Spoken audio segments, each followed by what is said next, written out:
coming to life. It is this, the Excite machine, with Melanie Troxel at the wheel, part of the Schumacher camp. The important thing to remember here is the tuning expertise of Dan Olson can be applied to that car as well.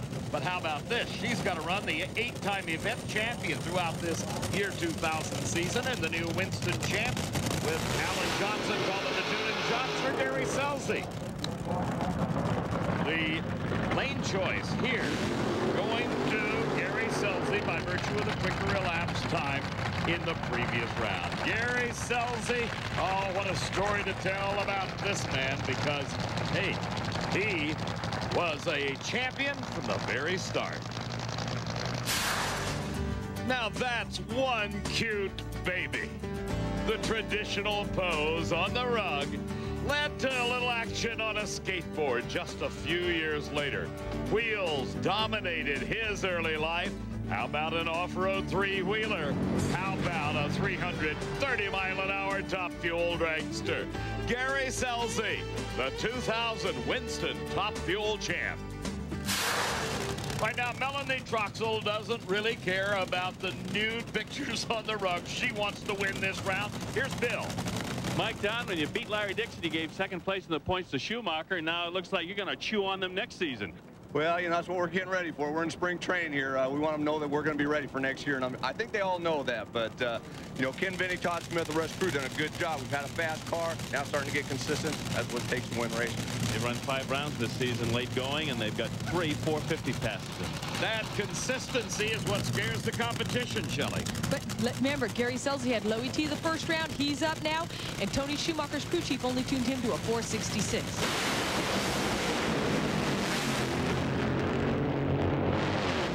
Drifted a little bit out of the groove, cost him a bit maybe in elapsed time. 465. Melanie Troxel had problems as once again that far lane of this racetrack prevailed, but by the same token it was the quicker car that was in that lane. 308 miles an hour, the winning speed for Scelzi as he advances into the semifinal round. We have got more action coming your way. We're at Pomona and the Automobile Club of Southern California NHRA Finals. Stay with us.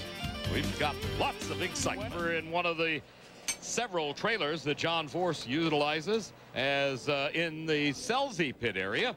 We see even more action as this top fuel car getting stripped as well. And there are the folks that perform the hard work on these machines. Each one has their assigned task. And there's other names on this team that aren't on that list. This is a huge crew, a very well-funded team. Winston really does a good job. They do, and that's Gary Scelzi himself taking the responsibility of mixing the fuel. All important. Good driver, neat family. His wife and his son are here. So are his other family members. They're all excited. It's their home track. You bet. And Gary Scelzi certainly a strong contender to win. They're going back together with this car. You see him putting the cylinder heads back on, working down inside in the camshaft area. They're getting it ready as well. Well, that's Terry Morrow there on the screen. His name wasn't even listed as a crew member. He's a very vital person on this team. Want to see the size of a Goodyear tire? How about handling that in the fast lane of the freeway? And lots of hugs and some high fives as well as he heads to his race car to get ready for the semifinal round matchup coming up in just a couple of seconds against Mike Dunn. His son Robert, he's married to his oldest daughter, Nhra. He helps him get in the fire suit, helps him get in that car. All right, here we go. This is the next pair in round number 3, the semifinals in top fuel.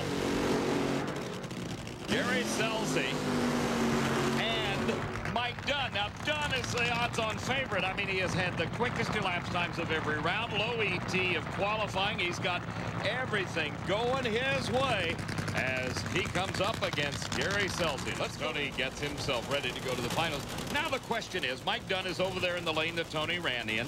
There's been a lot of oil on it. Everybody's got a lot of confidence in the safety safari. Obviously, that team enough to stay right where they are, even though the spray of oil, as Tony described it, went down on the track. This is a position Gary Scelzi's not used to. He doesn't have lane choice. He's not used to that this season. Darrell Gwynn cheering on Mike Dunn. And how about this? Talk about a shocker. Gary Scelzi lays the way. The top qualifier, Mike Dunn, is out of competition. losing traction long before any oil would have gone down. This was right off the starting line. Scelzi's time, 4:97. I said that Tony Schumacher left himself open for losing lane choice with a 4:71. Guess what? He held it and goes into the finals to race Scelzi with the opportunity to pick his lane.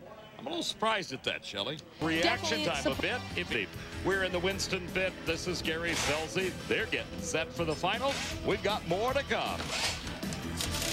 John Smith obviously distracted him. Not only does he mix his own fuel, he packs his own parachute as well.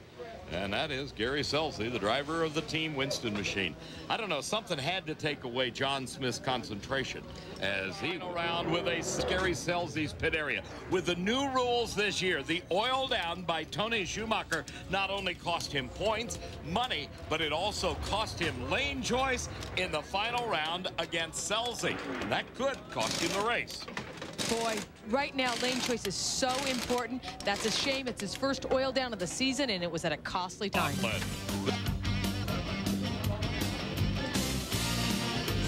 Been said, records galore. And then there's Tony Schumacher. Simply the fact that he is even here is absolutely amazing. You're looking at the champion and the guy with the heart of a champion coming up in the Top Fuel final. All right, the engine's coming to life. We'll be right back in just a moment. One race left on a racetrack that has surprised everybody here, except maybe Austin Coyle. Did you catch that? He said, this is where we ran the low ET for the #1 spot. Thursday evening late was in that lane nearest our cameras. Coyle's the best. That's why he's got 12 Winston championships, 2 with Frank Hawley behind the wheel. Here's the road to the finals for our Top Fuel competitors. Remember, Tony Schumacher actually had a quicker elapsed time in the semifinals. Under normal conditions, that would allow him to pick the lane. But he oiled the lane down, and with the rules rewritten at the start of this season, he has not only a fine in monetary, he also lost points, and he lost the lane choice. But hey, we've seen Ford go down with a quick elapsed time of the weekend. But what's really amazing is it's the first time Tony Schumacher has ever oiled the track down this year, and it came at a very valuable time. Take a look at the folks that have won both the Winter Nationals held here in February and the NHRA Finals. Mike Dunn, Gary Ormsby, Darrell Gwynn. Of course, Gary Scelzi has a shot at it. He picked up the Winter Nationals title back February of this year. Now, this is basically the Excite car on here. They had the engine explosion. It's their fuel system. It's their fuel pumps. It's their timers. This is just the Army car.